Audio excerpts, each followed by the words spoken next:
Many of our behaviors are aimed at persuading and influencing those around us. However, the same psychological mechanisms that make us receptive to persuasion can also be exploited by powerful entities to shape public opinion in their favor. In this video, we will examine 3 propaganda methods that are used to manipulate large populations into acting against their own interests. Many people try to change your mind every day. The techniques they use are based on psychological research. Psychologists who study the persuasion process have found out the most important person in that process is you. And to communicate with you successfully, the persuaders have to know just who you are.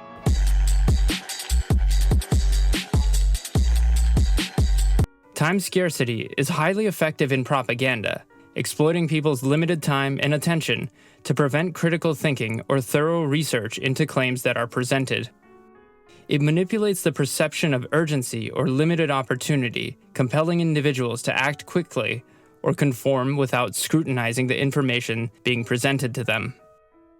Propaganda takes advantage of this by presenting information in a manner that preys on the natural human tendency to make quick judgments under perceived time scarcity. This approach is widely used in news media, where programming is segmented into brief, fast-paced sections with commercial breaks. As a consequence, media can more easily shape public opinion as viewers receive a curated presentation, making them more likely to accept the information at face value.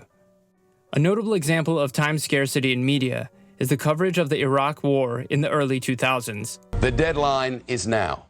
48 hours ago, President George W. Bush gave Iraqi leader Saddam Hussein an ultimatum: leave Iraq with your sons or face military conflict. Now at 8 p.m. in Washington, 4 a.m. in Baghdad, time has expired. In the lead-up to the 2003 invasion, major U.S. networks urgently presented information about Iraq's alleged weapons of mass destruction. This intense, frequent narrative left little room for public discourse or critical evaluation. Brief news segments, often followed by expert testimonials supporting the government's stance, reinforce the message of an imminent threat. What's down there along that Kuwaiti-Iraqi border, set aside whatever may be the military, it's just basically your average sand dune country, isn't it? It's even flatter than sand dunes. By presenting the situation as a high-stakes race against time, the media capitalized on the urgency to prevent viewers from fully questioning the motives or validity of the information, despite the flawed nature of the military intelligence.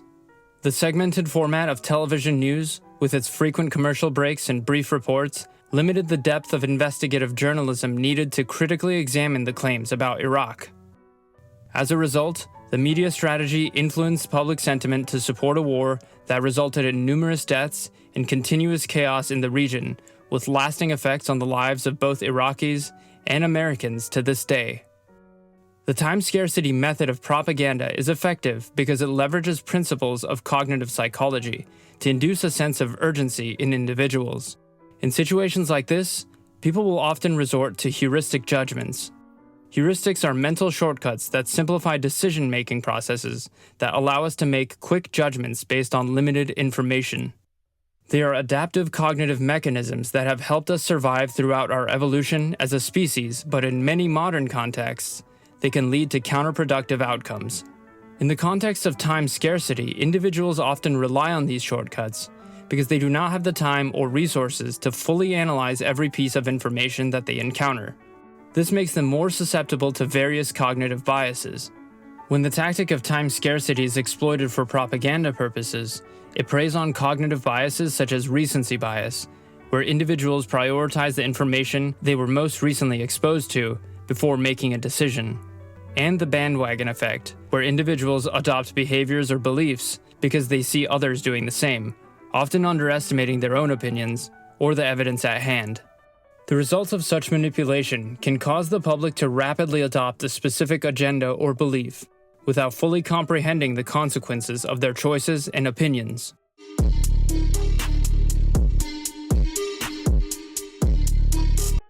Appeal to emotion is a propaganda technique that targets the feelings of an individual to influence their opinions.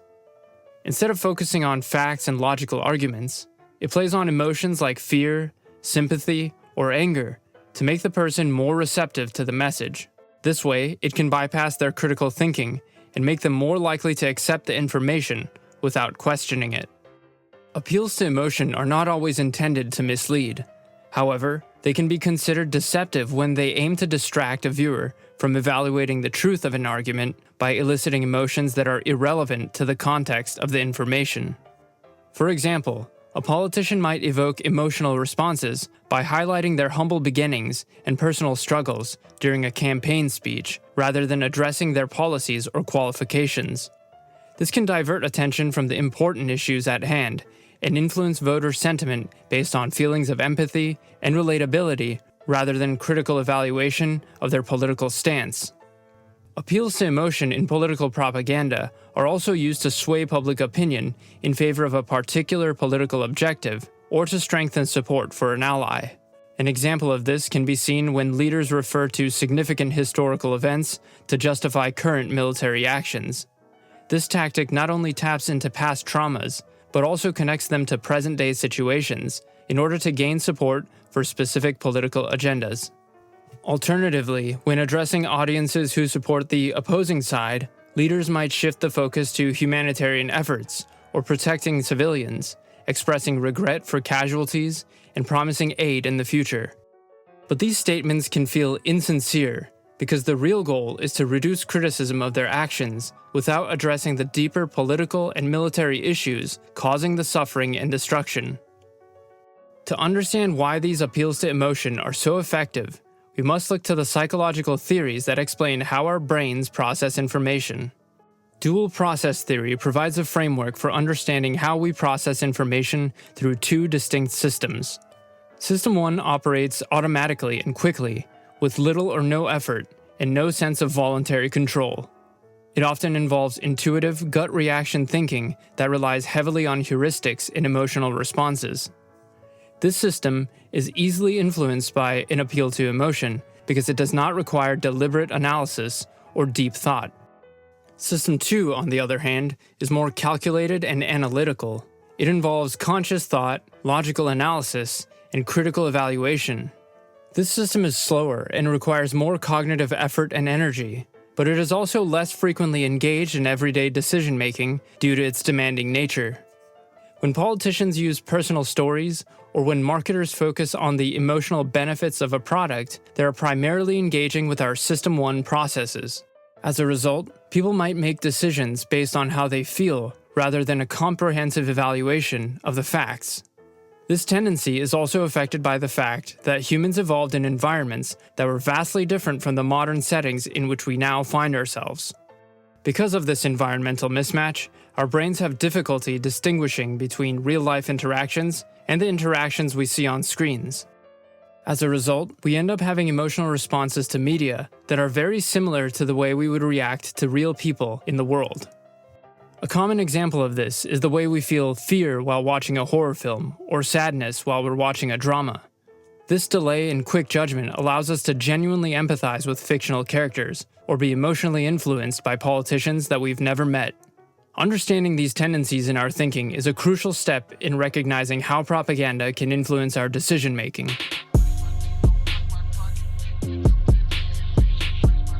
The narrowing of the opinion spectrum is another effective propaganda technique that involves manipulation of the Overton window, a concept that defines the range of ideas considered acceptable for public discourse. This manipulation is often carried out by media outlets, political leaders, and other influential groups who selectively promote certain viewpoints and suppress others. By doing so, they shape public perception and can maintain control over a narrative. Much of this manipulation is done subconsciously, driven by biases or self-interest, as these individuals and groups naturally gravitate towards ideas that align with their own perspectives and goals. These are major corporations, parts of even bigger conglomerates. Like other corporate institutions, they have a product and a market. Their market is advertisers, that is, other businesses. Their product is relatively privileged audiences, more or less. So they're selling audiences to They're selling privileged audience. These are big corporations selling privileged audiences to other corporations. Now the question is, what picture of the world would a rational person expect to come out of this structure? And then we draw some conclusions about what you'd expect, and then we check, and yes, that's the picture of the world that comes out. These individual groups use this tactic to make specific ideas appear as though they're the only reasonable or moral options, while marginalizing opposing views as extreme or unacceptable. As a result of this selective messaging, the audience's decision-making processes are significantly impacted, both personally and as a group. A recent example of this can be seen in the discourse surrounding whistleblowers and government transparency. When whistleblowers like Edward Snowden or Julian Assange reveal classified information, news media and political leaders often frame these individuals as traitors or threats to national security. This framing discredits alternative perspectives that view whistleblowers as essential for government accountability and transparency.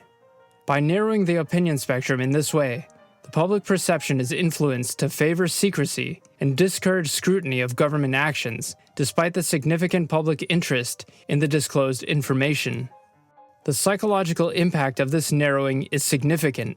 When individuals repeatedly see only a limited set of ideas being seriously discussed, they may begin to internalize these as the only legitimate options, leading to a form of cognitive confinement.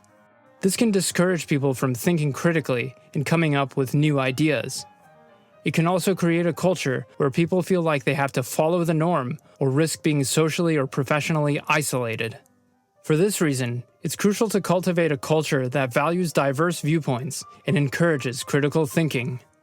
Thanks for watching this video, and remember to subscribe so you can see more videos on topics that are very similar to this.